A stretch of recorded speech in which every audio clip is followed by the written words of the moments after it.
ang vlogs ng lalaking ito. Ang kanya kasing pinagdidiskitahan ang laksa-laksang mga bubuyog. Mga idol, kaibigan ko mga idol. Ang mga buhay na bubuyog, hinahayaan niya lang na dumapo sa kanyang dibdib, braso, Yung pumulupot na sa sa braso ko. Oh, para na akong si Hulk. pati na sa kanyang mukha. Ah, kalam. Bubuyog.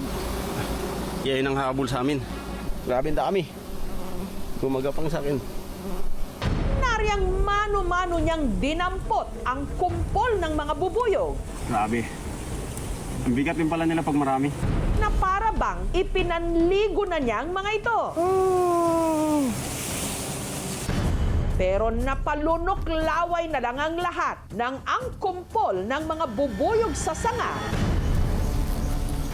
Walang katakot-takot niya ring isinubo.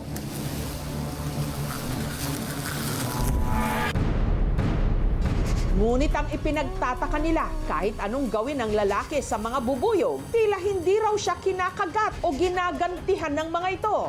Grabe, totoo ba yan? Hindi ka kinakagat? Malaking kalokohan ata yan. Edit! May iba tuloy na nagsasabi, hindi kaya AI lang ito? Mga idol, kaibigan ko mga idol. At kung totoo man, hindi ba't napakadelikado ng ganitong gawain? Dahil ang sting o tusok ng bubuyog nakamamatay.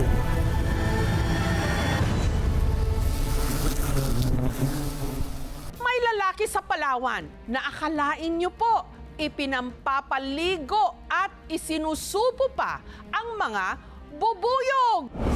Ang kabundukan ng Rojas sa Palawan, sinusuyod ng binansagang bee whisperer na si Bong para makakolekta ng ibibenta niyang pulot-pukyutan o honey. Since 2012, nangunguha na po kami ng pulot. Ang bintahan po dito sa amin ng pulot, 1,000 or 2,000 sa isang galon. Nang may nakita siyang bahay pukyutan, agad niya itong nilapitan. Medyo mababa lang ito, maganda itong kunin at harvestin. Tumatanggal po ako ng damit para komportable po ako na magkuha ng pulot. Wala tayong pinahid sa ating katawan at wag lang po ninyong subukan. Baldi, nalagayan po ng honey. Una niya munang pinausukan ng beehive.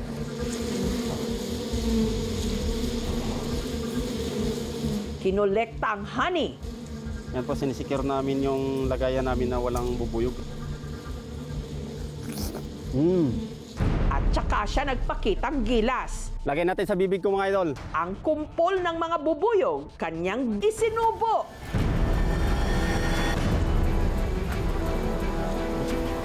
Paalala lang po, huwag na huwag itong gagayahin. Hindi po ako kinakagat. Wala pong tusok na nangyari. Kusa lang silang lalabas.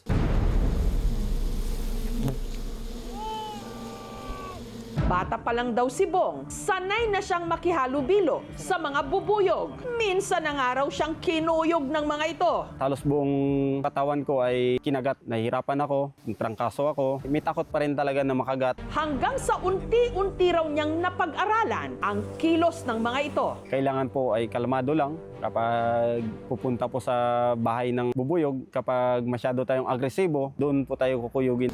Kalaunan, ang mga agresibong bubuyog, kanya pa raw na paamo. Unti-unti po ay sinubukan ko na rin na ipaligo, isubo, na hindi po ako nakakagat. Hanggang sa ginawa na rin niya itong content sa kanyang vlog. Idol, may nag-request daw sa'yo hilamusin mo daw.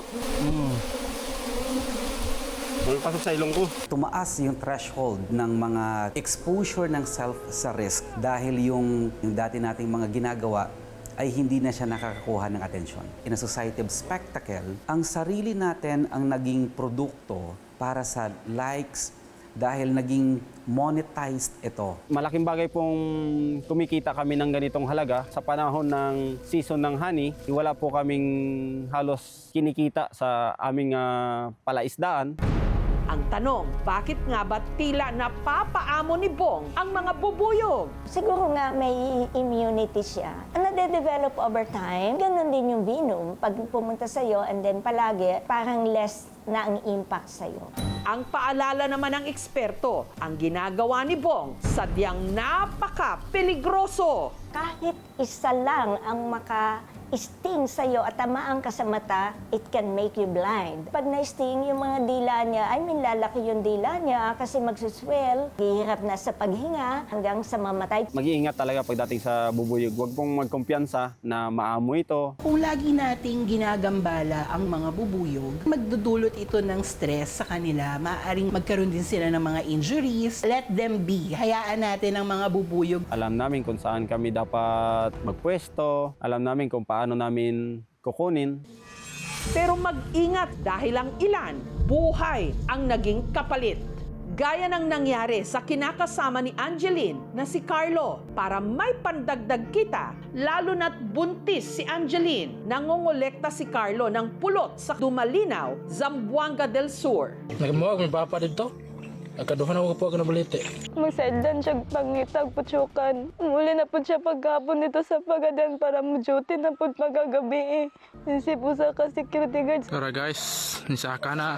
Nitong April 30, muli raw namulot si Carlo kasama ang kanyang kapatid na si Carmelito. Diri mi dapita namuhag mao ning balitiya among ang gitaptan sa putyukan nga ang mong puhagon sa akong magulang diyon. Pagsaka niya dito, sir, gilargon niya og sulong ang putyukan. Dayon, pagpanglupad, naalang-alang sa aso, siya mo'y gitabangan. Ang hindi alam ni Carlo, siya na pala mismo ang pupuntiryahin ng mga bubuyog. Daghan gigay siya mga pinakan sa putyukan, siyang kamot, sa tiil. Duda mi, murag mo gito ang hinungdan nga nahagbong siya. Pero dahil sa dami ng tinamo niyang sting o kagat mula sa mga bubuyog, nagkakomplikasyon siya. Pag na-sting ka ng isa, mamamagayan, nahihilo, may konting lagnat. Pero pag hindi ka na makahinga, hindi na okay yun. Nalumos na daw kasing-kasing ni Carlo sa dugo. Nandito na, matay na si Carlo. Ito naman yung Apis breviligula. Kulay itim. Pag nasting ka lang ng isa at ikaw ay allergic, posible kang mamatay. In case lang na by accident na merong naka-sting sa'yo, kumuha ka ng dahon, apisain mo yon, cover that wound, it will prevent the influx of the beast that will be attacking you. Dagan ka siya gusto sa nga. Naningon siya nga, ampingan daw mo bata. Ano ko daw nga, inato na dayang buot pa sa munog. Kuwaon na daw siya sa Ginoo. Galong masa mo na karon. Nakaya pa na akong padakong bata. Bawat patak ng pulot o honey, ginto, lalo't para lang ito makuha ang nakataya. Buhay!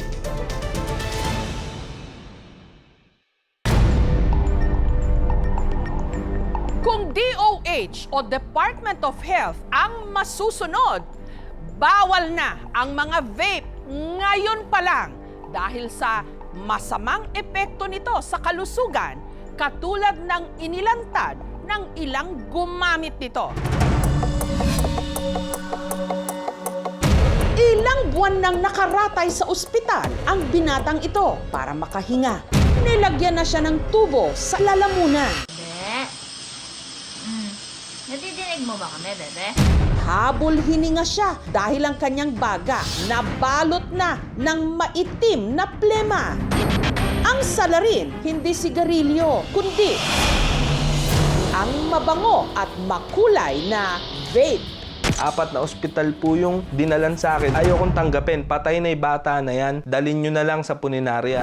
14 anyos lang daw si Vince nang una siyang nahumaling sa pag-vape. Palihim lang at bawal magbenta nun sa mga bata. Kada break ng subject sa school, magbe-vape kami sa CR. Madali siyang dalin. Tapos pwede mong i-adjust yung nicotine. Pagka may vape ka nun, ikaw ang pinaka-cool. Pero ang mga magulang ni Vince tutol sa kanyang bisyo. Galit na galit po sila. Hindi naman po nila ako mapigil dahil laging nasa labas po ako nagbe-vape kasama yung mga tropa ko. Hanggang tila hindi na niya ito matigilan. Lalo pag nahaharap sa inuman, sunod-sunod mong ginagamit, alam pahinga. Ang tawag namin doon is chini-chain vape mo na. Lahat ng baon ko is napupunta lang sa bisyo. Maghapon, di ako kakain. Gabi, bibili ako ng juice. Makalipas ang ilang taong paghihit-hit ng vape, si Vince may napansin. Ang bilis ko pong mapagod. Talagang hingal aso. Ang paliwanag sa akin noon ng doctors is hook na hook ka na sa nicotine. Hanggang nitong 2021, na-aksidente siya habang sakay ng motor. Nasa ICU ako, hindi po ako makahinga. Nung in-x-ray, kulay itim ang aking lungs. Yun daw ay mga nicotine. Napagdesisyonan po nila na lagyan ako ng tubo sa leeg para higupin yung mga plema sa lungs ko. Pag nag-change oil ka ng sasakyan, kung gaano kaitim yung lumalabas na langis, ganong kaitim yung nakuha sa lungs ko nung sinaksyon. Kadiri. Matapos ang halos 3 buwang pakikipaglaban sa ospital, tila himala raw ng si Vince tuluyang nakahinga ng maluwag. Ayan, dinaanan ng tubo. Piyak na ganyang kalaki. Bagong buhay na po ako. Pinagsisihan ko din lahat. Ang kaso ni Vince ang halimbawa ng mga dumaraming kaso ng mga nagkakaproblema sa kanilang kalusugan dahil sa vape. Kaya isinusulong ngayon ng DOH o ng Department of Health ang posibleng total ban ng vape sa Pilipinas. Pagbebenta, pag-aangkat, manufacturing at paggamit ng vape. 3 bansa na lang ang hindi pa nagbaban ng vape sa bansa nila. Yun po yung Pilipinas, Indonesia at Malaysia. Bagamat itinuturing ng ilan na mas ligtas ang vape kesa sigarilyo, may mga pag-aaral na nagsasabing maaari itong magdulot ng pinsala sa baga, sakit sa puso at matinding nicotine addiction. Meron ding taglay na mga kemikal ang vape na maaaring makaugnay sa cancer at iba pang malubhang karamdaman. Acetaldehyde, formaldehyde, nitrobenzenes, no? Ito yung mga cancer-causing agents, no? Na nakita na rin sa vape. Nandiyan din yung mga iba't iba pang mga other chemicals at pati na rin yung mga heavy metals katulad ng lead. It can go to the brain, it can cause a lot of problems, no, sa ating. Ang 30 anyos na si Erica, sa mahigit 1 dekada ng gumagamit ng vape, bigla na lang daw siyang nawalan ng boses. Ngayon ko lang na-realize hindi talaga pwede. Nagpa-provide ako ng voiceover. Pero ngayon di talaga kakayanin. Since yesterday pa yata or Friday ng gabi, naging ganito boses ko. Malala pa siya sa paos. Vital siya kasi per week, gumagawa ako ng voiceovers for reports. Akala ko, simple na flu lang. Pero laking gulat ni Erica nung nalaman niya na ang pagkawala ng kanyang boses, bunsod na pala ng laryngitis. Namamaga na ang kanyang larynx o voice box. Ang salarin, vape. Nung panahon na rebuildable dati, yung isang juice na malaki, nakakadalawa ako sa 1 linggo. Ang sabi ng doktor talaga, vaping ang naging rason. Tridor siya, yes. Nakalagay sa packaging, low, pero ang effect sa katawan, usually stronger. Lalo na pag hindi sila ganun katolerant sa nicotine. Full recovery time, na nag-restore na talaga yung boses ng 2 months. 2 years na akong vape-free. Ayon sa DOH, kung hindi man tuluyang maipatupad ang ban sa vape, nais nilang higpitan ang regulasyon, kabilang ang pagtanggal ng flavored vapes na di umano nakaeengganyo sa mga menor de edad. May panukala rin na itaas ang minimum age ng paggamit mula 18 anyos at gawin na lang itong edad 25 pataas. Noong 2018, nasa 3% lang ang gumagamit ng e-cigarettes between 10 to 19 years old. Pero pagsipa ng 2023, umakyat ito to 40%. So yung rekomendasyon ng DOH na itaas ito to 25 years old, mas mahihirapan ngayon yung mga kabataan para ma-access yung mga ganitong device. Ang taga-Lipa City sa Batangas na si Ashley, 18 anyos lang din daw nung nagsimulang mag-vape. Nung una po, nakikihits lang po ako sa mga friends ko po. Hanggang sa nasanay po, bumili po ko ng sarili ko pong device. Pag may problem po, parang ang relaxing po kapag may hinihipa ko po, ma'am. Ang pod o karga nito, halos 300 pesos ang presyo. Iniipon ko po yung galing po sa baon ko po. Parang yung vape po naging buhay ko po, ma'am. Sobrang addicting po talaga.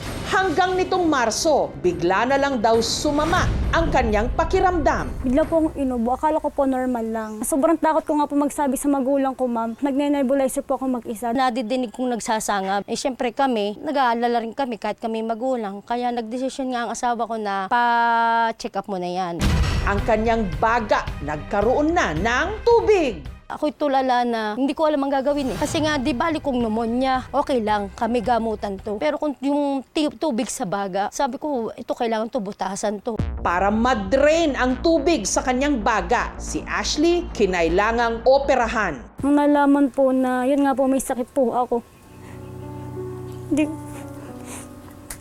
Si inay po, natulala pong inay, kasi hindi rin po namin alam ang gagawin. Kasi hindi po namin in-expect, di ko po in-expect, ma'am, na may sakit po pala ako. Kahit ako'y mangutang, lumuho, kahit anong gagawin ko para sa anak ko, hindi ko naiisipin ang pera eh. Isipin ko buhay ng anak ko kahit kami walang-wala. Nitong nakaraang buwan, natuloy ang kanyang operasyon. Ang nakuhang tubig mula sa kanyang baga, umabot ng 1 litro. Ipinagpapasalamat na lang ngayon ni Ashley na nakakahinga na siya ng maluwag.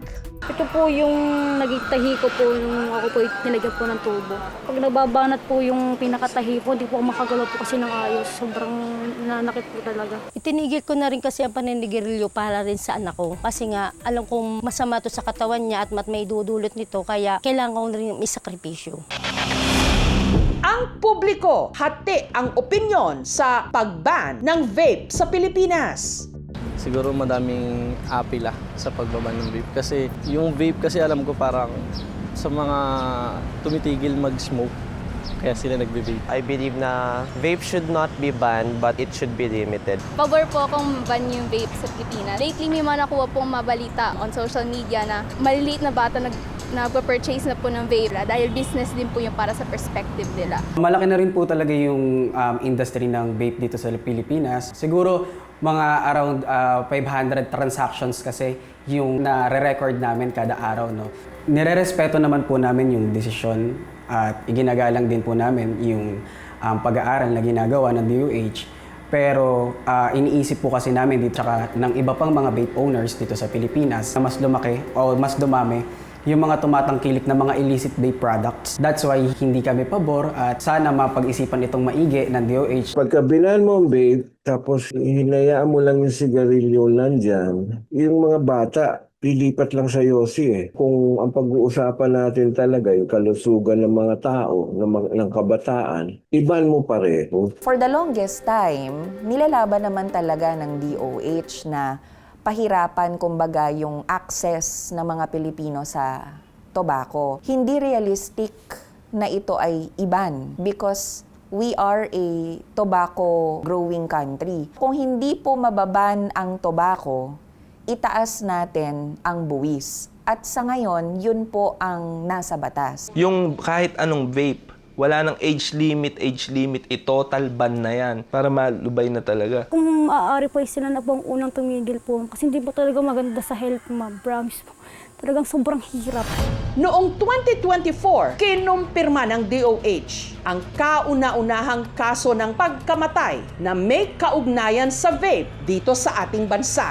Ang biktima, isang 22 anyos na lalaki, namatay matapos atakihin sa puso kasunod ng matinding pinsala sa kanyang baga na iniuugnay sa araw-araw niyang pagve-vape sa loob lang ng 2 taon. Kaya napapanahong pag-aralan ang panukala ng DOH ngayon na i-ban ang vape dahil sa bawat hit-hit. Nadidinig mo ba kami, bebe? Baka hindi lang ito bisyo, Ngayon ko lang na-realize hindi talaga pwede. kundi simula ng huling hininga.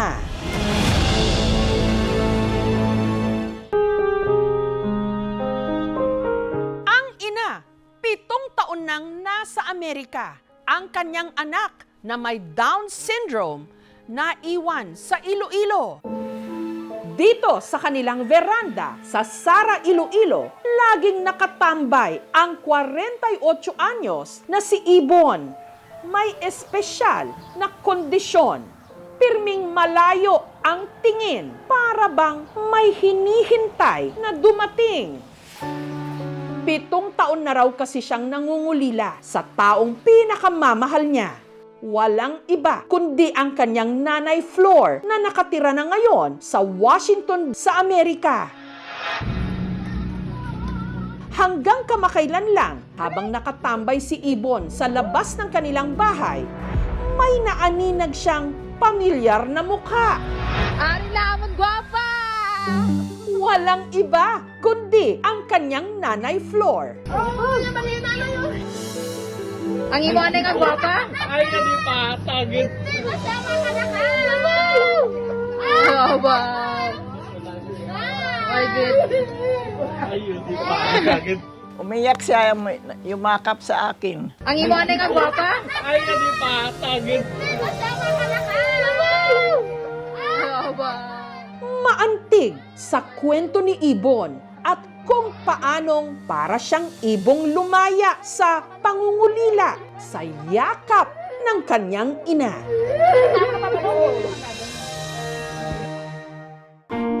Mahigit 2 dekada na mula nang ipetisyon si Flor ng kanyang anak na tumira sa Amerika. Mula noon, madalang na raw siyang nakakauwi sa Iloilo. Ang huli niyang bakasyon noon pang 2019. Kaya ganun na lang ang pangungulila niya sa mga naiwan niyang anak, lalong-lalo na sa kanyang pang-5 anak na si Ibon. Nang pinanganak ko na siya, nagtaka ako na hindi siya nakadumi. Sabi ng tatay ko, pakitingnan mo nga ang puwet niya, baka walang butas. Ay naku, nang tingnan namin talaga walang butas. Dinala namin sa ospital si Ibon, saka inoperahan. Sa Ilonggo, ang tinatawag na libon, yung wala talagang kabutas-butas, tinawag na lang namin na Ibon. Nang palaki na siya ng palaki, hindi siya nagsasalita. Matagal siya makalakad. Yan ang pina-check up namin. Ang sabi ng doktor sa amin, na ang anak nyo ay hindi normal. Hanggang nalaman na nga nila na si Ibon merong Down syndrome. Ang Down syndrome ay isang uri ng sakit sa genes. Ang egg cell ng mommy o kaya ang sperm cell ng daddy may sumobra na isang parte. Pwedeng magbumunga ang iba-ibang komplikasyon sa bawat organ sa katawan. Siyempre, mahirap. Kasi gusto nating mga ina na normal talaga ang lahat ng anak natin. Pero siya na iiba eh. Kaya lahat na atensyon na sa kanya. Kauna. Inuuna siya muna ng makakain bago kami makakuha ng pagkain. Siya muna ang inahainan ni nanay. Kahit na may kapatid siyang maliit, inalagaan pa rin siya parang baby. Dahil yung pag-iisip niya, parang baby pa rin siya. Nakipaghabi-habilo din sa mga bata. Naglalaro lang siya, kaya lang kung minsan, tinutokso ng mga bata. Naging malupit man sa kanya ang mundo, si Ibon lumaking malambing. Pag nakaupo ka, lalapit siya sa inyo, mag-ganon-ganon. Tapos pag maglakad kayo, hawak sa baywang mo. Magugulat ka na lang po sa kanya kasi bigla niya po akong ihahag. Tinutulungan niya po ako sa aking chores po. Si Ibon, baby girl ng buong pamilya. At ang paborito niyang pastime, mag-pose sa camera. Gayunpaman, hirap siyang magsalita. Di nanay? Ang paulit-ulit niya lang na binibigkas kahit walang boses ang salitang nanay.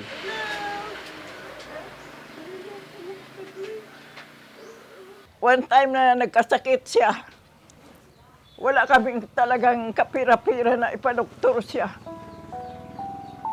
Yan ang pinakahirap. Hindi na siya makakain. Sobrang awa talaga eh. Kasi hindi naman siya makapagsabi kung anong naramdaman niya. Tuwing kaarawan ni Ibon, sinisiguro nilang ipagdiwang ito. At ang kanyang laging handa, spaghetti. Ibon called the pisit pula. Favorite foods niya since then. Talaga every birthday ni Ibon, pinupost ko yun sa Facebook dahil gusto kong malaman ng buong mundo. Kahit kanyan lang ang anak namin ay pinahalagaan namin yan. Pero taong 2004, isang mabigat na desisyon ang kinailangang gawin ni Flor. Pinitisyon kami ng anak ko doon sa Seattle, Washington. Ay kasi may trabaho silang mag-asawa, dalawa rin ang anak nila. Pag kumuha pa sila ng caregiver, ang mahal-mahal. Sabi ko, paano si Ibon? Sabi ng kapatid nilang panganay, huwag na kayo mag-alala kay Ibon dahil si Lia ang bahala na sa kanya. Kaya lang wala akong magawa dahil nakaano na yung mga papilis namin. Kaya umalis na kami. Sabi ko, babalik lang kami kaagad. Umiyak na siya at yumakap na sa akin. Nakikita po siya namin, nakaupo lang po dyan sa balcony. Malayo po ang kanyang tingin and I think that's the way of showing her longing and yearning for our nanay po na nasa ibang bansa. Sabi ng iba, bakit nang umalis kayo, hindi nyo dinala yun? Pinansyal din ang problema. Nanay! Hello! Ibon is here. Mabuti na lang daw at meron na ngayong internet. Kaya para hindi mangulila sa isa't isa, lagi raw nagvi-video call sina Nanay Flor at Ibon. What's that? Okay. Pag makita niya ko, sayang-saya niya. At sa pagdiriwang kamakailan ng ika-48th birthday ni Ibon, siniguro ni Nanay Flor na ang kanyang anak masosorpresa. Kaya nag-ipon-ipon ako para makauwi ako. Hindi nila pinaalam na uwi ako. Ari lamon, gwapa! Kahit matagal nang hindi personal na nagkita, isang sulyap pa lang, alam na agad ni Ibon na bumalik na ang kanyang nanay. Nang lapitan ko na siya. Ang iwanay nga, gwapa? Ay, hindi pa. Tagid. Aba! Ay, good. Ay, hindi pa. Tagid. Pwede na sa kabalo? Kung saan ako, nandoon din siya. Ito sa airplane. Pag nagtutulog, parang na nakadikit din sa akin. Masaya rin ako nakita ko ulit siya na malusog. Para makabawi sa kanyang anak, nagdaos sila ng special birthday celebration sa taong ito. Si Ibon, napakanta sa tuwa. Ala!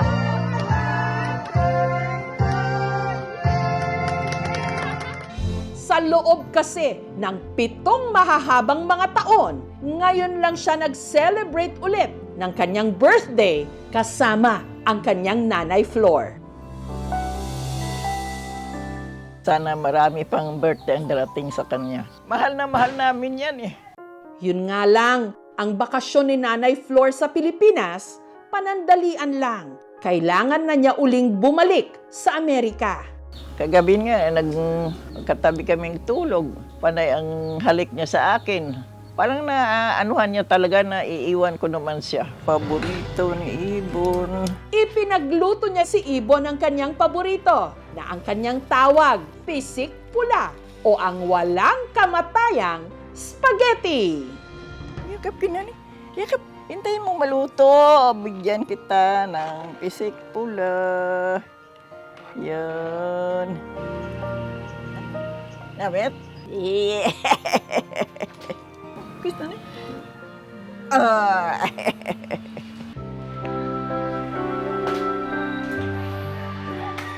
Ito na lang ha. Hindi ko na lang.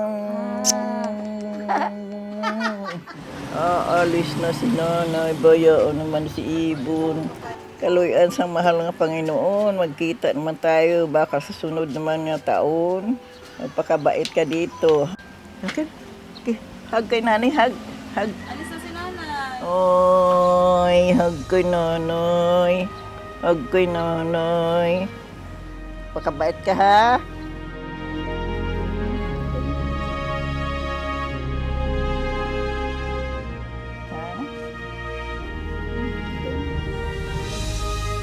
Masyadong malungkot talaga. Kung kailan ka naman makabalik, hindi mo alam kung anong mangyari. Kung may madatnan ka pa na buhay o ano, o ako man. Pero sana magkita-kita naman kami muli. Nanay, alis na nanay. Alis na nanay, alis na. ka lang ha. Oo. Sige.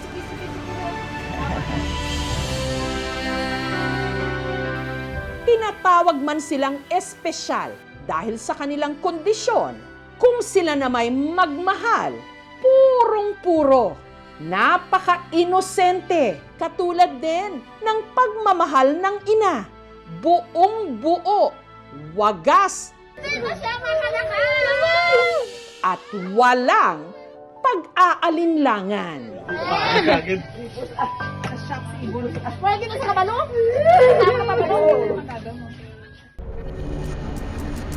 May lalaki sa Tanhay City sa Negros Oriental na di umano bulletproof ang likuran dahil pinaulanan na ng bala, hindi raw tinablan. Nasa pulang interes ng mga tiga Tanhay City sa Negros Oriental sa sinapit ng isa nilang kababayan. Ang lalaki kasing ito, pinaulanan ng 2 armadong lalaki at nagtamo ng halos 100 sugat sa kanyang likod. Kaya pagkaigo niya, dapa sa yuta mo. Pero ang ipinagtataka nila, ang lalaki, para raw pusa, hindi pa rin napatumba at buhay na buhay pa. Hindi po kami naniniwala kasi sa dami ng tama niya sa likod. Ang itinuturo niyang nagsalba sa kanya, ang kanya raw, anting-anting. Nagi, tangki-tangkil rin magkunakaw ni. Ito ba talaga ang dahilan kung bakit tila siya'y bulletproof? Patay na ang takuro na guay. Wala pa kay dagon-dagon? Ang lalaki sa video, ang taga-tabas ng tubo na sinanding, hindi niya tunay na pangalan. Bagamat tuyo na ang kanyang mga sugat, sariwa pa rin daw sa kanyang alaala kung paano niya tila naisahan si kamatayan. Wala pa kay dagon-dagon? Hapon nitong Martes, sa kalagitnaan ng kanyang pagtatabas ng tubo, may dumating na 2 armadong lalaki. O armas yun. Dako puluan, dayong nga nakataas mo, ginakataasa. Dalagan siya, paing gida sa hagdanan sa mo ang tubo. Mabuti na lang daw, hindi ito pumutok. Ay hadlok, ikaw kain mo manang tayong kuana, patay ko. Pero bago pa man siya nakahinga ng maluwag, ang kasama ng lalaki, ang siya namang sunod na nagpaulan sa kanya ng putok.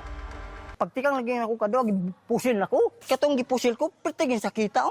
At tila ayaw na raw siyang buhayin sa dami ng ipinutok sa kanya.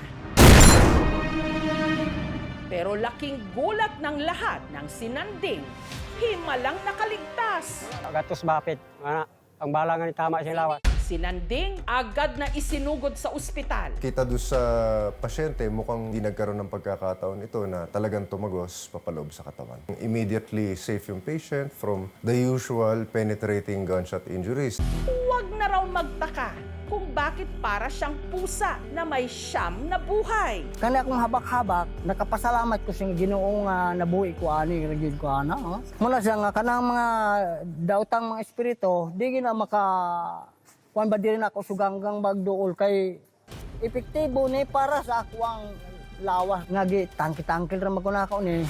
Meron itong lana o langis ng nyog na hinaluan ng iba't ibang halamang gamot at para raw tumalab ang bisa, dinadasalan daw ito ng sikretong orasyon. Pero sino nga ba ang nagtangka sa buhay ni Nanding? At bakit ganun na lang ang galit sa kanya? Wala pa kay dagon-dagon? Sa tubuhan kung saan nangyari ang pag-atake, na-recover ng mga pulis ang isang baril na posibleng ginamit daw ng mga suspect sa krimen, isang shotgun. Tinurn over nila sa amin yung isang improvised na shotgun, tapos yung 2 bala ng shotgun. Isang homemade na shotgun, hindi manufactured. Ito po yung baril na nakuha natin sa crime scene. Ito po yung nilalagay yung bala. Tapos, binabalik dito. Delikado po yan, sir. Delikado po talaga, ma'am. Ang tanong pa rin, bakit tila wa-epek ang armas na ginamit sa likod ni Nanding? Pagkaigo niya, dapa sa yuta mo, malakas po man. Samantala, matapos siyang gamutin, si Nanding ikinulong. Teka, paanong sinanding na nga ang binaril? Siya pa itong idinitini. May posible pa rin siyang harapin na kaso, ma'am. Ayon sa mga pulis, ang improvised shotgun na na-recover sa tubuhan, hindi raw gamit ng nagtangka sa buhay ni Nanding. Dala rin po nung perpetrator, ma'am, na nagbaril, ma'am. Dala-dala pa rin niya nung pag-alis niya sa crime scene. Sa ngayon po, ma'am, hindi pa po natin siya nahanap. Gayunman, malaki raw ang paghahalin tulad nito sa baril na muntikan nang makadali sa kanya. May mga factors kung bakit hindi fatal yung injury. Kagaya ng homemade, hindi natin matatansya ang accuracy ng baril. Ang dalawang bala na i-turn over ng barangay captain sa amin. Pag ito ay naiputok, yung pellets niya ay mag-i-scattered. Kaya nakita natin sa likod ng natamaan, marami siyang sugat na natamo. Wala pa kay dagon-dagon? Ang pellets nun ay sobrang liit na malaki lang ng konti sa buhangin. Wala talagang basihan na ikaw ay hindi matamaan kung ikaw may anting-anting. Dahil sa kahirapan at ang paghihika ko sa mga tao, kumakapit sila sa anting-anting bilang kapangyarihan na kaya nila makipaglaban sa mga tao na may mataas ang kapangyarihan. Pero matapos gamutin ang kanyang mga sugat, si Nanding, heto, nakakulong ngayon sa presinto. May posible pa rin siyang harapin na kaso, mo. Habang tinatakasan kasi niya ang dalawang lalaking sumugod sa kanya, ang isa sa mga ito, kanyang nataga at napatay. Kaaway naman sila, pinikpasay naman. Ang nataga at napatay ni Nanding, si Tomas, hindi niya tunay na pangalan. Habang ang nakatakas na kasama nito, anak din daw niya. Kung mapapatunayan natin na binaril din niya yung suspect, pwede natin siyang kasuhan ng frustrated homicide. Ang misis ni Tomas, itago natin sa pangalang Concepcion, hindi makapaniwala sa sinapit ng kanyang mag-ama. Dili may ilang gibuhat sa akong bana, kay nangano, og unsa ra jud ilang gikainitan sa akong bana, nga akong bana butan raman jud. Ayon sa inisyal na investigasyon ng mga pulis, ang motibo ni na Tomas sa pag-atake kay Nanding, paghihiganti. Napatay raw kasi ng kapatid ni Nanding, ang isa pang anak ni Tomas. Personal grudges dahil daw may away na yung pamilya nila, nagigantihan sila. Ang pagkatong akong manghudra, may atatoy siya. Nga ako may gipahimong tanoon. Depensa naman ni Nanding, ang pagtaga niya kay Tomas, pagdepensa niya sa kanyang sarili. Naningkamot di ko nga mabuhi ko atong kuana, nanagang di ko ginya. Kaya ug di ko managang atong tinuod. Wala na. May sugat rin siya sa forehead niya sa pagtaga sa kanya. Pinalaya muna natin yung suspect, ma'am, due for reglementary period, ma'am. May posible pa rin siyang harapin na kaso, ma'am, homicide. Ang kanyang parusa ay 12 years and 1 day to 20 years, ma'am. Gusto ko, nahitabo sa kong bana, nga hatagan jud og justisya. Wala pa kay dagon-dagon? Nakaligtas man si Nanding sa bala. Ang sunod niya ngayong pagsubok kung makalulusot siya sa kamay ng batas.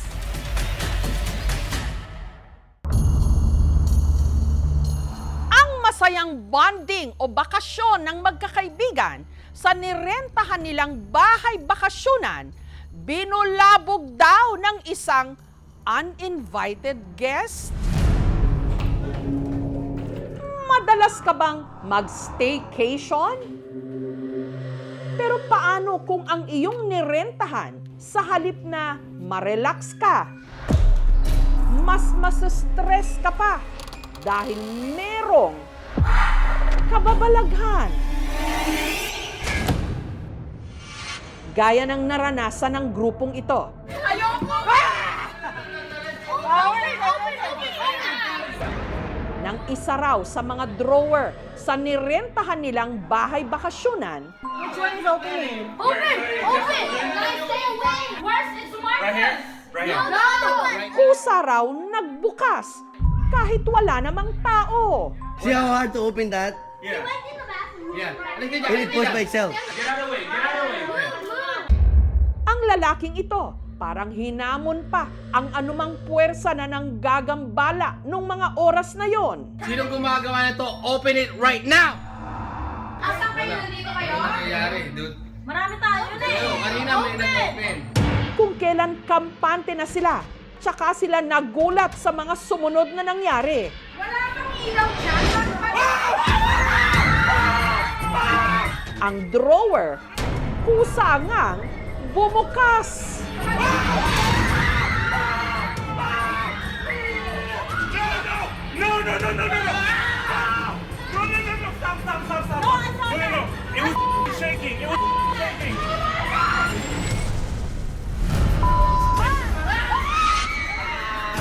Nagbukas sarapa. Real life paranormal activity?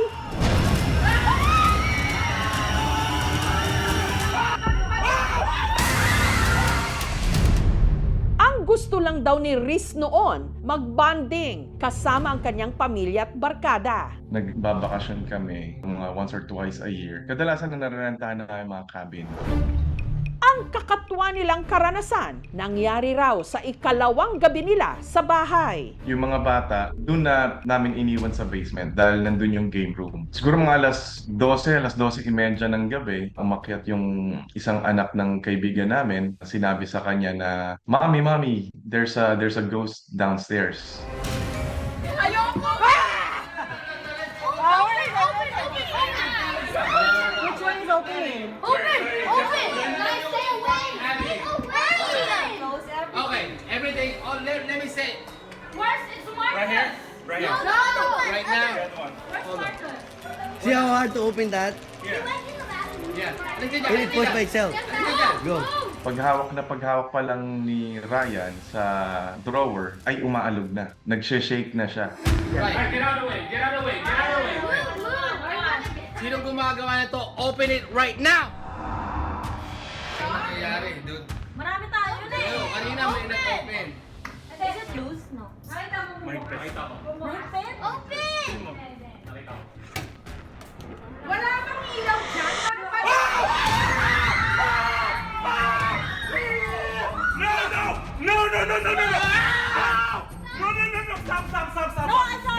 It was shaking. It was shaking. Can we go? Open it! Oh my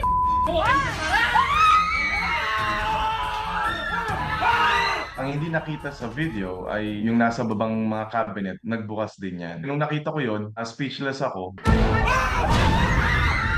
Maituturing nga ba itong legit na paranormal activity?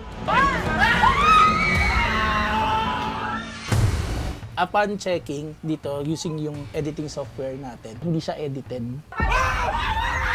Kung walang tao, baka may tali. Sa tinalian, possible kasi siya dun sa mga unang part na tinalian kasi nagbukas siya isang beses. Right, ayos ka dyan. Tinatak niya eh. So, kung may tali yan, may kita niya na eh. Halata namang may bata sa cabinet. Yung may tao, isa sa possibility yon kasi pwedeng nasa ilalim siya nung malaking cabinet. Yung likod ng cabinet ay kwarto na. Sa may ilalim naman, nung bumukas yung cabinet, pati yung drawers, nakita ko na walang tao sa ilalim. Ang mga nandun lang, mga kaldero. Isa sa iniisip kong possibility yung baka merong trigger. Pero sabi ko nga, inconsistent siya. Hindi siya yung mechanical na point A to point B. Parang nag-open siya ng todo, half lang, tapos bumabalik ng mas mabilis. Kung gagawin yon medyo complicated. Ang hinala naman ni Riz, ang nagpaparamdam sa bahay bakasyonan, walang iba kundi ang may-ari nito na sumakabilang buhay na. Ang may-ari ay dalawang mag-asawa, matatanda na. Yung lalaki, kakapanaw lang 2 weeks before namin narentahan yung bahay, doon ginawa yung bukol. Ang tanong ngayon, saan itong bahay bakasyonan na ito? Sa may Virginia. Kami ng mga pamilya ko ay pare-pareho ng US citizen. Wala na rin daw ideya si Riz kung naroon pa ang bahay. 1 dekada na ang nakalilipas o taong 2016 pa raw kasi nila nakunan ang video. Pinagdasal na lang namin ang katahimikan ng kanyang kaluluwa. Sa dulo, pwede mong i-replay ang video. Baka sakaling mahanap mo ang dahilan kung bakit ito nangyari. Sino gumagawa nito? Open it right now! Pero kung ikaw mismo ang naroon, iisa lang ang tanong.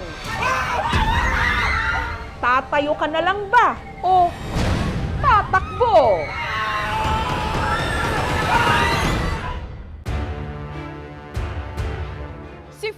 Franco Mabanta, may-ari at founder ng PGMN o ng Peanut Gallery Media Network, isang online media company. Hinuli ng NBI dahil di umano sa tangka nitong hut-hutan si dating House Speaker Martin Romualdez. Extortion o setup?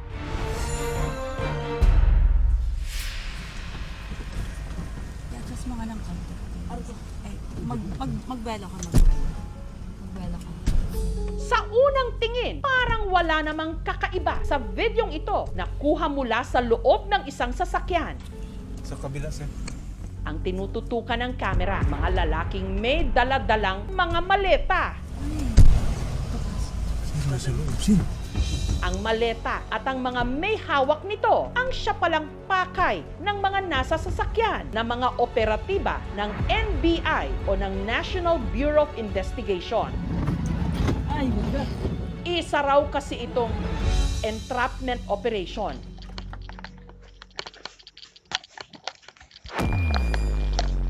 Ilang sandali pa,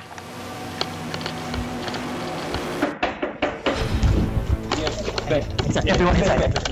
Face the wall. Everyone face the wall. Hands on the wall. Hands on the wall.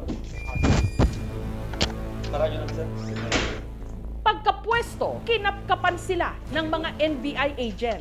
So, this is an entrapment operation. Sa likurang bahagi ng kwarto, naroon ang 3 maleta na may lamang pera. Positive yung maleta. Ang mga inaresto, mga nangingikil diumano ng 300 million pesos kay dating House Speaker Martin Romualdez. At ang mga inaresto nila, mga tauhan diumano ng PGMN o ng Peanut Gallery Media Network. Laking gulat din daw ng mga tiga-NBI na naroon din ang founder at may-ari mismo ng PGMN, si Franco Mabanta. Pagbukas ng 3 maleta at ng isang duffel bag, tumambad ang bugkos-bugkos na pera. Suma total, 75 million pesos na ayon sa NBI, marked money at meron ding fake. Giit ng kampo ni Romualdez, sinubukan daw itong kikilan ni Mabanta ng 350 million pesos na natawaran at naging 300 million kapalit ng hindi raw pagsasapubliko ng PGMN ng video expose na di umano maglalantad ng partisipasyon ni Romualdez sa maanumalyang flood control projects. Nope, it's not true. We didn't extort anybody, and then no more comment after that. Pero giit ni Mabanta, hindi ito entrapment, kundi set up. We're innocent. Once we're in the proper forum, we're gonna discuss it. Tanong ngayon ng taong bayan, nasaan na ang di umano'y video na punot dulo ng kaguluhang ito? So, nasaan na? Tagal? Release it. Expose ba ito? Hands on the wall. Hands on the wall. O extortion?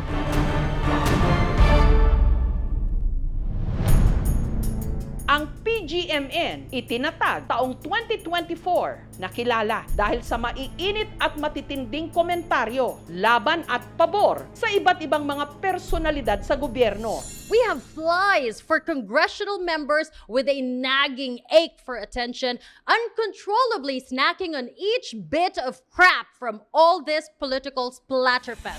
Ang founder at may-ari nito na si Franco Mabanta. The only way that we can fix these things is if we come together and we tell the truth. Nagsimulang commercial model, naging VJ o video jockey at kalaunan, digital at political strategist. Nakapanayam ko si NBI Director Melvin Matibag. Pwede ho bang pakikwento paano nyo ho naisagawa yung operation kung saan po nahuli si Franco Mabanta? Nagkaroon po kami ng surveillance after makatanggap po kami ng reklamo ng pangingikil nga. Yun nga pong may-ari ng PGMN, yung Peanut Gallery Media Network, na nangihingi ng malaking halaga sa atin pong dating Speaker Martin Romualdez. Si Speaker Romualdez ho ba mismo ang nag-file ng complaint? Ang nakapirma dun sa complaint affidavit ay yung tao po niya, no, na nagreklamo na ang doon allegation under his authority. Meron naman pong mga coordination kay Speaker Martin Romualdez po. Ang threat po is ilalabas namin itong damaging na publication na video against sa sayo. Ito'y mahaba, 90 minutes daw po na video. Ang isa sa mga namuno sa operasyon ng NBI at nagpanggap ding tauhan ni Romualdez o undercover agent, itago natin sa pangalang Homer. Pakikwento mo na yung araw na nahuli nyo na sila. Paano nagsimula? Ako na yung undercover, posing as associate or staff of Kong Romualdez. Binigay sa akin yung number ni Franco, then nag-usap na kami. Para patunayan daw na meron ngang video expose laban kay Romualdez, nagpadala pa raw sina Mabanta ng 3-minute na teaser nito. Pudot ko yung teasers, binabanggit si Congressman Romualdez nga bilang like a mastermind or central figure sa corruption sa House. He's being portrayed as evil and is being worshipped by members of the House. May mga spill din na marami pang lalabas, na mas degrading. May mga evidence daw silang papakita, mga expose. Supposedly kasi 90 minutes daw yung documentary. Yun ang nakalagay doon sa message, ma'am, but we were not able to ascertain kung meron ba talagang ganong 90 minutes. Ipinanood sa akin ni Agent Homer ang video, bagamat hindi pa raw ito maaaring ipakita sa publiko. Sa video, nagsasalita ang isa sa mga anchor ng PGMN laban kay Romualdez. Pero ang pag-build up nila sa material na meron sila, marami pa silang hawak, ganun ba? Hindi yun namin establish, pero yun ang kiniklaim ni Franco na marami pa yan, may mga evidence kami. 2 linggo raw nagtagal ang pakikipag-ugnayan ni Mabanta at ng kanyang grupo sa kampo ni Romualdez, pati na sa undercover agent ng NBI na si Homer. Ang naging kasunduan doon po sa delivery ay 4 na tranches. Yung first tranche po na 75 million ay yun nga dapat by May 5 ma-deliver na. Sinabi ni Franco na okay, we will meet Makati. Kaya nung tinanong ko siya, sir, kailan niyo mo planong ilabas to? Hindi mo bibigyan yung 75 million, lalabas na namin ngayong araw. May ganon. Tinanong ko pa siya, sabi ko, sir, may control ba kayo dun sa video? Baka mamaya, ibigay namin, tapos ilabas pa din ng mga tao. Hindi, I assure you, I have the control. And inano niya rin na siya nga yung may-ari ng company. Isa sa mga nakasama sa di umano entrapment operation ng NBI laban kay Mabanta, ang GMA News reporter na si John Consulta. Pakikwento mo nga, paano nyo na subaybayan at tinutukan itong paghuli kay Franco Mabanta? Diretso kami sa isang hotel sa Makati dahil ang expectation doon magkakaroon ng abutan. Nirequest tayo ng NBI na wag na bumaba kasi baka pag namukaan tayo, masunog yung trabaho. So, nandun tayo sa basement ng hotel na yon, nag-aantay ng signal. Sinubukan daw ni na Agent Homer na bigyan si Mabanta ng show money sa pag-uusap na yon sa isang hotel sa Makati. Sabi niya, no bro, kung dito kasi maraming CCTV. You know, I have to be careful. Sabi niya, I'll give you the address and the name of the person later on. Sisend ko sa'yo. Kumbaga, in our presence, consummated na po yung crime talaga eh. Only that, ayaw niyang tanggapin kasi magkakaroon ng evidence sa kanya. Hindi nyo nakita pala yung video? Ayun nga po, in-insist namin yung video na pwedeng makita. Hindi niya binigay. Sabi niya, I can assure you na meron talaga. Possible na baka wala din talaga. Baka it's just a form of a pangharas lang. Complainant give it to their demands. So hinayaan po namin siyang umalis. Then we waited. Sabi niya 20 minutes. So tumawag siya. Sabi bro, I get the address. Sabi niya. Then sabi ko, sir, paki-text mo na lang para maalala ko. Pero siyempre, my purpose was to document. Kasi kung by phone, pwedeng i-deny eh. Hindi mo nakita to? Hindi ko nakita. Pero dahil nga lahat na ng mga agents na bumaba na supposedly ay huhuli, pumwesto na sa kanilang mga area, bumalik sila bigla sa sasakyan. At namamonitor ko lahat ng mga movement kasi meron po Ma'am Jess na radyo. Lahat ng mga usapan, naririnig ko.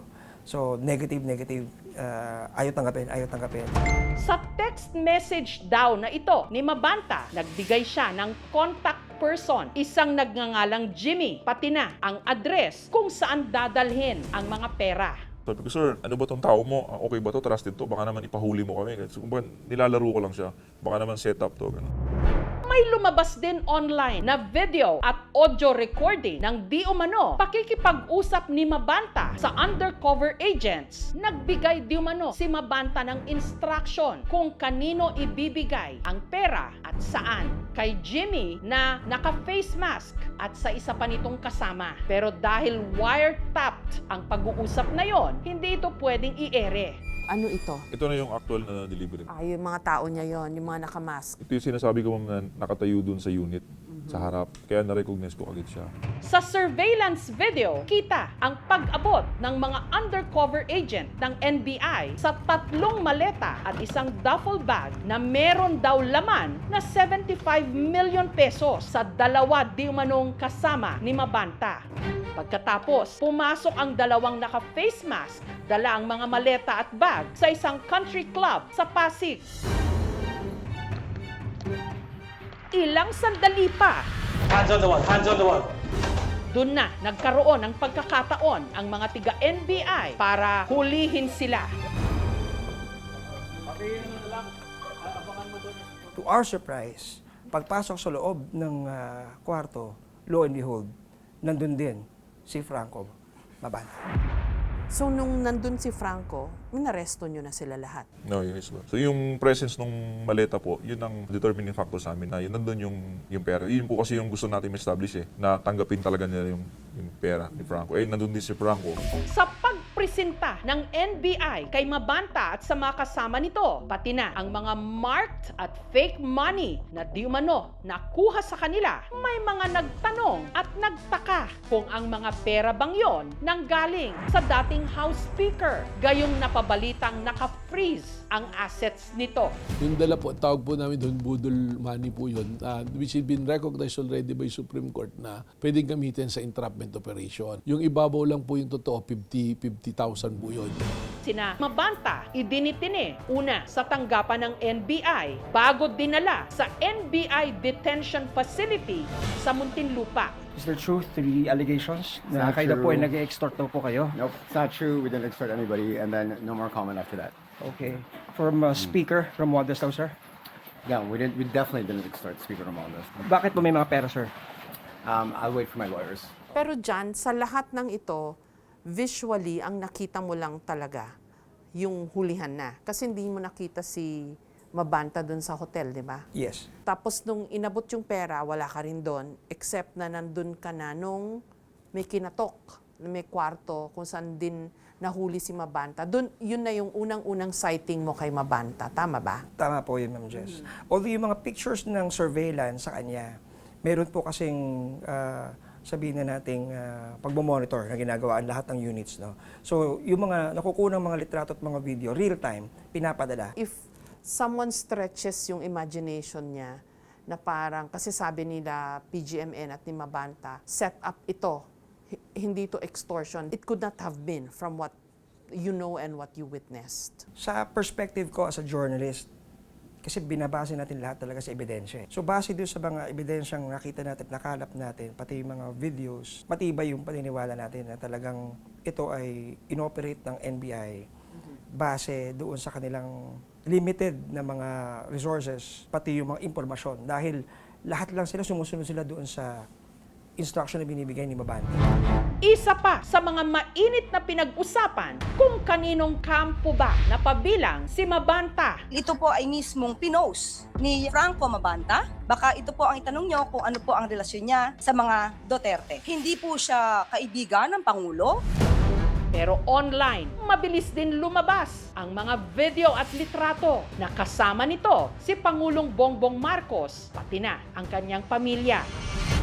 Nagsilbi rin pala si Mabanta na Chief Social Media Director ni BBM nung tumakbo ito sa pagka-Vice Presidente. Wala naman nagdi-deny na naging social media director ng Pangulo itong si Franco Mabanta. We're talking of now. Challenge ko rin, bigyan niya ako ng larawan na magkasama si Franco Mabanta at ang Pangulong Marcos Jr. Sa post na ito ni Mabanta taong 2018, nagpasalamat pa siya sa mga Marcos sa di umano birthday surprise para sa kanya. You guys are sneaky. Sa post naman ni Mabanta sa kanyang Facebook account sa pareho ring taon, ikwinento niya na nakitulog daw sa kanya si Baste Duterte. Pero noong 2024, kung kailan naghiwalay din ang unit team ni BBM at ni Sara Duterte, nagsimula at umingay online ang PGMN o ang Peanut Gallery Media Network. We're not Nepo babies and we're not sugar babies. Joke lang. We don't have suitcases filled with cash. Sa lahat ng ito, may mga tanong kung ang pag-aresto kay Mabanta may halong politika. Lalo't sinundan nito ang pagsampa ng kasong human trafficking ng NBI din laban sa pamilya ni dating Congressman Mike Defensor.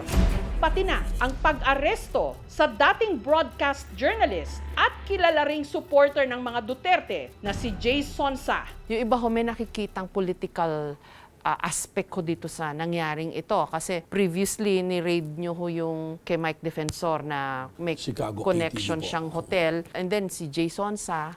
And then ngayon naman po itong si Mabanta. It's a very unfair accusation po or allegation sa mga taga-NBI. Yung kay Mike Defensor naman po, inaakusan niya ng politika pero wala po kami magawa dahil yung po mismong pangyayari ay tinuturo po yung kanyang asawa at anak na may kinalaman po. Yung kay Jay Sonsa, dumating po ako rito, nakapile na nakaso yan noon pa po. Nagkataon lang ho. Lumabas po yung warrant. RTC naman po yung naglabas noon. So susundin lang po natin. Bago rin ang pag-aresto kay Mabanta, inireklamo ni Terry Ridon ng Bicol Saro Party List ang PGMN. Dapat daw itong maimbestigahan sa pagpapakalat di umano ng disinformation o fake news tungkol sa pagtaas ng singil ng kuryente. So far po yung mga narinig ko pong conversation dun sa mga video, pwede nilang sabihin, no, yung kampo po ni Mabanta na wala naman explicit na nanghihingi ako ng pera o nanghuhut-hut ako. May iba pa ho ba kayong pinanghahawakan na mas concrete na mga ebidensya that would really be hard for him to deny na he was extorting money? Ang claim po ng Peanut Gallery Media Network is sila, nandiyan sila to seek truth, naglalabas sila para masabi yung mga katotohanan. Ngayon, kung nagawa na po ng matagal yun, bakit hindi lumalabas, hindi inilabas? So ang nakikita po na dinidevelop na theory na isa rito, ginawa ito talaga, kung meron talaga, is for purposes of extorting money. Kasi, Pero may klaro po sa mga meron po ebidensya talagang na claim, pero yun na pong pagdi-deliver nun, yung actual na pagkuha nun, those are all direct po na ebidensya na talagang hihingi po siya ng pera. Ang kasong kinakaharap ngayon ni Mabanta, robbery with intimidation dahil sa extortion in relation to Cybercrime Act. Bakit ho napunta siya sa cybercrime? Pag tinignan niyo po yung revised penal code, there's no such thing na crime of extortion or pangingikil. Kaya po, pupapasok po yung sa robbery with intimidation. Pero dahil gamit po yung modern technology na ganyan, ang nakalagay doon in relation to Republic Act 10175, yung Anti-Cybercrime Law of 2012. May 5, Martes, na aresto si Mabanta. Kinabukasan, May 6 siya na inquest. May 7, Huwebes, dinala na siya sa NBI jail sa Muntinlupa. Any comment lang po, sir? We're innocent. Pero yung sa pera po, ano pong ano nyo doon? Once we're in the proper forum, we're going to discuss it. 100,000%. Once you know the whole story, you'll agree also. When will we know, sir? Well, definitely not in the corridor. But the video, sir, when you intend to release it? It depends. Bukod kay Mabanta at sa 4 niyang kasamang naaresto, Philippine politics is historically disappointing. ipatatawag din daw ng NBI ang PGMN anchor na si CJ Hero na nasa video teaser para sa sinabing video expose laban kay Romualdez. Considering nga ho na social media platform, yung PGMN, may liability ho ba yung the whole company or is it just a personal liability? Sa ngayon po, yung 5, yun yung malinaw yung liability base sa krimen po na isinampa namin. Pero sabi ko nga po, titingnan pa natin yung kanyang mga gadgets at imbestigahan pa po ng mas malalim. Pag may nakita po kami na may participation pa dito sa nangyaring krimen at kung may iba pang related crimes na nagawa, we will also file separate charges po. Si CJ Hero, nasama siya ron sa complaint. But initially ngayon, hindi namin siya in-include because we will be subjecting her to investigation po muna. So magkapadala po kami ng subpoena sa kanya para magpaliwanag po siya. Naglabas din ng pahayag si Franco Mabanta sa pamamagitan ng isang post sa Facebook page ng PGMN. Mariin nilang itinanggi ang extortion. we are innocent. This was a setup. Over the last 5 months, PGMN completed immense, comprehensive, painful research on the breathtaking national corruption of Martin Romualdez while he was Speaker of the House. What we have is devastating. The episode was filmed several weeks ago. It has been fully edited. It's 90 minutes long, packed with hard evidence and ready for release. That's why this is happening. There was no extortion and we can prove it. Romualdez did this to silence us. Why? Because the timing of the release of our expose would leave him in a desperate situation, particularly with his vast current troubles with the ombudsman hanging over his head. Dear Martin, we know what you did to the country. Soon, hopefully, everyone will too. Yung defense po nila kahapon, na set up daw ho ito. Kita naman natin yung nangyari, nang hingi talaga at may pananakot na may ilalabas na damaging sa isang tao. Sa NBI, nakausap ko ang isa sa mga abogado ni Mabanta. What I can only say is that we're very confident of our case. From the inquest last night, we feel very relieved and that the complaint actually is quite weak. He says that it's a setup, hindi extortion. Oh, it's not extortion. It's not extortion at all. Si CJ Hero, one of our anchors, has been lambasted. There's so much fake news going on that she's one of the respondents now, but that is not true. It's not in the official papers. She was not in the inquest last night. We will file the proper charges for anyone who has been posting libelous and fake news about her. May nakita ko kasi akong video niya. Pinakita nung isa sa mga operating agents of CJ Hero speaking on cam. Ano masasabi niyo ho doon? That's included in our defense, no? So I won't comment on that. So what I can just say that this video that the people are clamoring for will be released in the proper time. Nito lang Biyernes, naghain na ng sabina ang NBI para kay CJ Hero. Sinubukan naming kuhanan ng pahayag si CJ Hero pero wala siyang tugon habang ginagawa ang ulat na ito. Do you maintain that there's such a video? Ano pong side I niya won't doon? comment on that. Any chance na ma-interview po namin siya? No, sorry, I won't allow it. But it's very soon, they will share their story. PGMN is twisting the narrative. Representative Ferdinand Martin Romualdez only did what any other person exposed to the same circumstance would do. He reported it to the proper authorities, and the NBI acted on that report pursuant to its mandate under the law. Ayon kay UP Journalism Professor Danilo Araw, ang ginagawa ng PGMN hindi maituturing na journalism. Sa totoo lang, mas PR ang alam kesa sa journalism. At ito nakakasira sa reputasyon ng news media organization. Nakaka-frustrate para sa katulad kong nagtuturo ng periodismo na kailangang ulit-ulitin na dapat magsilbi sa mamamayan ang mga news media organization. They don't belong to the same mold ng alternative media o kahit ng dominant media. Si Mabanta ay political operative. Hindi lang ng mga Duterte, kundi pati na rin ng mga Marcos. Ang nangyari kina Mabanta ay hindi banta sa kalayaan sa pamamahayag sa simpleng dahilan na ang krimen nila ay extortion. At sa usapin ng periodismo, yung tinatawag na kill piece or payment for suppression of certain media content, unethical na gawain ito. Pero kung sakali po, ganun din ang sabihin ni Mabanta.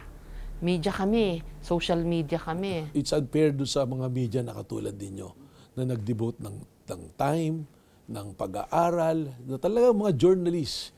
Ngayon, ang dali na po, magtatayo ako ng Facebook account, tapos kunyari nagbabalita ako, na kinokopya ko lang naman yung balita na totoo. Tapos opinionated na yung balita ko. Hindi po maganda kasi may ethical practices dapat.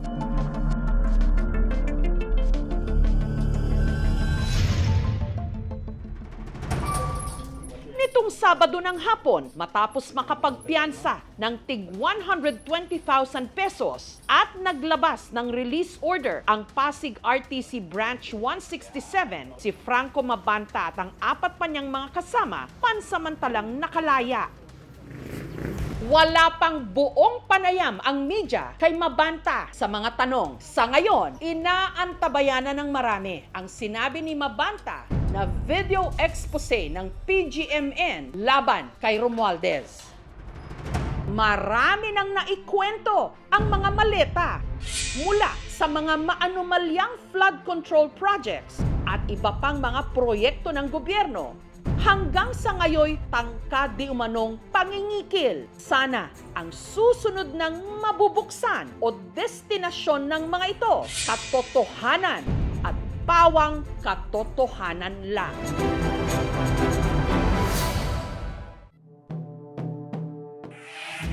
Halos malaglag daw ang panga ni na Peter, hindi niya tunay na pangalan, habang sinusuyod nilang isang kuweba sa Davao de Oro sa Mindanao.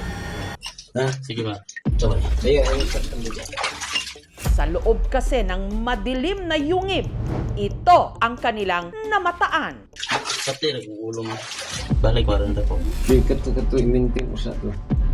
Isang napakabigat na bato na parang kakaiba. Nakalubog lang siya sa tubig, sa tabi ng dumadaloy na tubig sa loob ng kuweba. Gamit ang sanga ng puno, nagbayanihan sila para ito'y mailabas. Dalawa ang nagtulak, dalawang nagsila. Oh, pinahinay lang.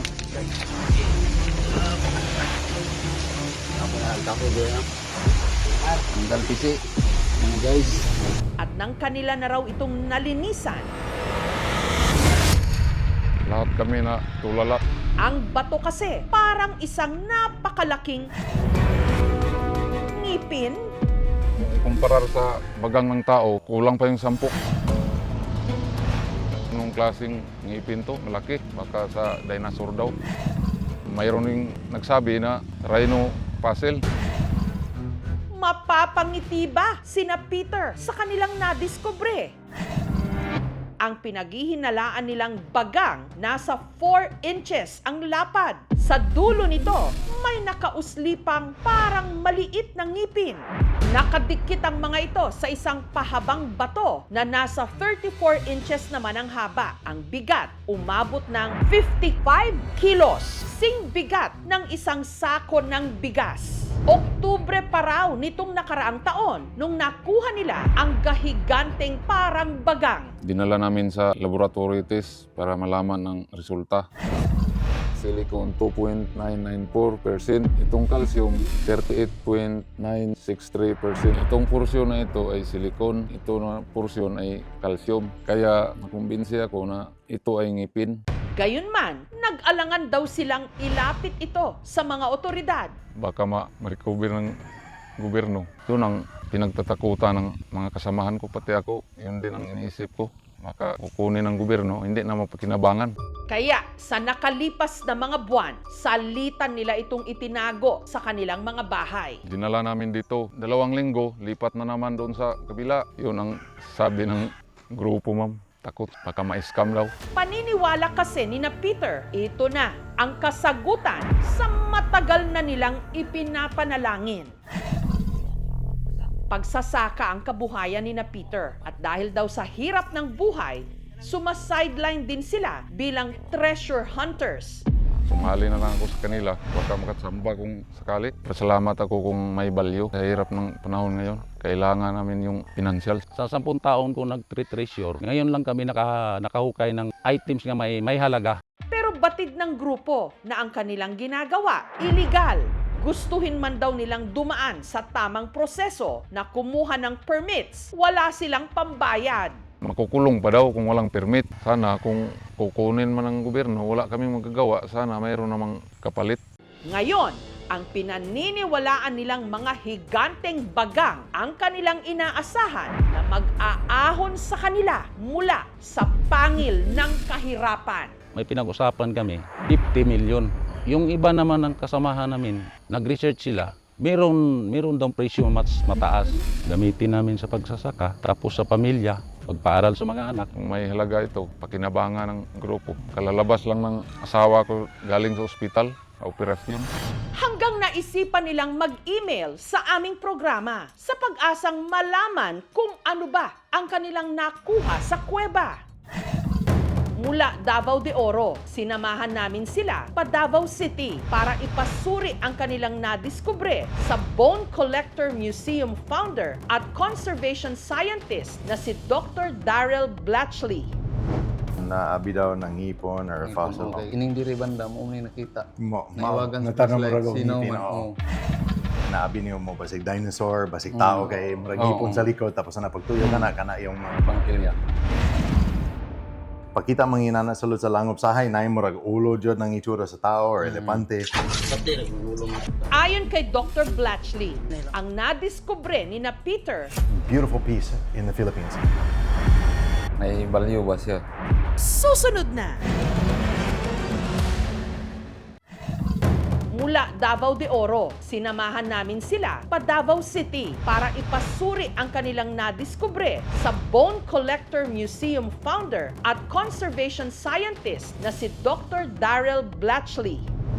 Naabi daw ng hipon or fossil. Okay. Ining diri banda mo ni nakita. Naiwagan sa natanong flashlight, murag og sino ngipin, man, oo. oo. Naabi niyo mo basig dinosaur, basig tao kay murag hipon sa likod tapos na pagtuyo kana yung mga pangkilya. Pakita manginana sulod sa langop sahay na murag ulo jud ng itsura sa tao or elepante. Ngayon lang kami nakahukay ng items may halaga. Sa hirap ng panahon ngayon, kailangan namin yung financial.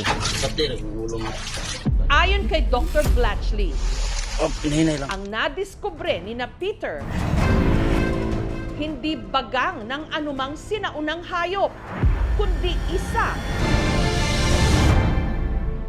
Stalagmite, klase ng minerals o mineral deposits na tumubo mula sa sahig ng kuweba sa loob ng napakahabang panahon. Kung ngipon, tapat na yung mga ugat niya, yung roots niya na abot dito sa ubos. Pero you're getting the same thing there as you are here. So it's a beautiful piece, pero it's a limestone calcite mixture ng gikan sa mga langob. There's been no dinosaur fossils found yet in the Philippines. They have found extinct rhinos. There's been megalodon sharks teeth found, pero walang dinosaur. May value ba siya?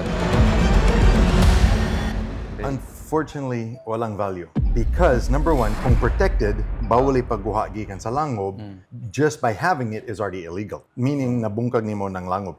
Wala tayong magagawa. Dismayado mo. Kasi kala namin mo, kinabangan. Cave systems in the Philippines are protected by the DNR. If you go in and you break pieces off to use them for souvenirs or whatever, you're destroying a natural history beautiful piece in the Philippines.